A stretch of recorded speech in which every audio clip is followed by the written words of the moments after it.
People ask me if I do all my own quilting, and yes, I do. And I can do it on a home sewing machine. But there are two feet I am always needing to have close by. One is a walking foot, or if you want to do free motion quilting, a free motion quilting foot. Oftentimes you can find, like, this is a quilting kit, so it's got a 1/4" foot with a guide in it, some extra bobbins. It's all packaged together. Here's another one that I recommend if you're looking at taking our Stitching Cosmos online course, because it's got some of those extra feet in here, like a gathering foot and a hemmer foot and a cording foot and a 1/4". Yes, this is a nice one to have, the walking foot, and then the free motion quilting is in there. You can also purchase just free motion quilting feet by themselves, and you can buy walking feet by themselves. But you might check out, because kind of the packages are kind of fun, because you get a little extra and you can keep them all together. Let's actually start off with the walking foot. We will need to show you the proper way to put it on. There is a little trick to it. I know it looks kind of like a little contraption. Plus, what and where do we use a walking foot? So a walking foot is traditionally done with your feet dogs up and a straight stitch. So usually you're following a line or echoing a block or doing diagonal lines, something you've drawn.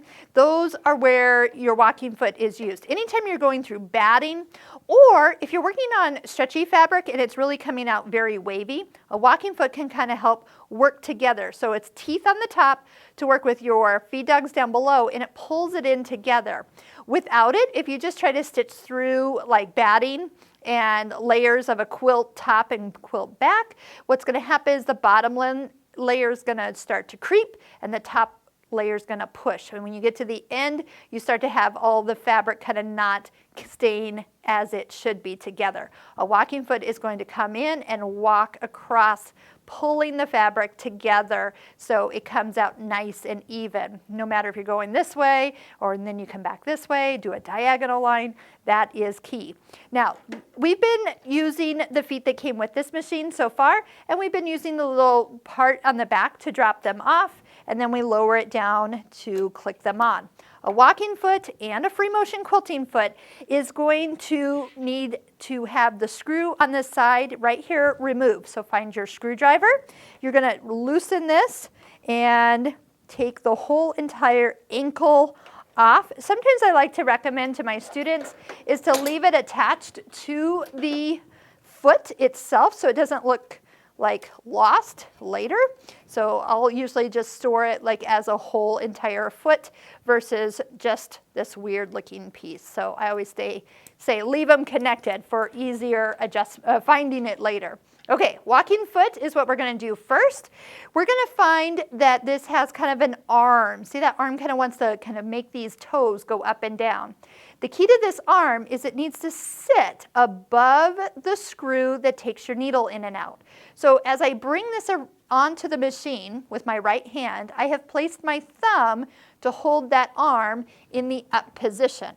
So it will go over the part of the screw. Next, bring the little arm kind of around the main post of the machine and then attach the screw. Make sure the screw is all the way tight. You don't want it wiggling loose while you're using it. At this point, this is a standard presser foot, so you can use it any place that you would normally use a regular foot. Lower down the presser foot and then just start to sew. Now, here's a little note. Because this is a lot thicker, this is batting with fabric on the front and the back, you're going to need to lengthen out the stitch length, 3.5, to get stitches that look more their normal length. Use your needle stopping in the down position, and you can easily rotate or follow the block you're going around. You can easily have the perfect look of your stitches because the walking foot and the feed dogs are always giving you that perfect stitch.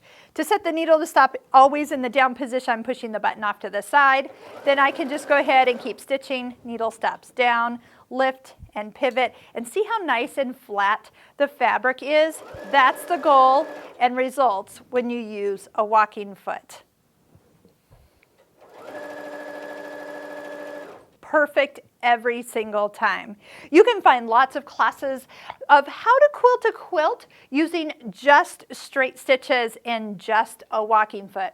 So our next video we're going to do using the free motion quilting foot, and I'll show you the tricks for getting the beautiful stitching that you see in quilts that kind of go in all different directions. I hope you'll check out all of our free video tutorials on the Singer Elite sewing machines. If you have a machine very similar to this, you can easily follow along and learn everything from start to finish.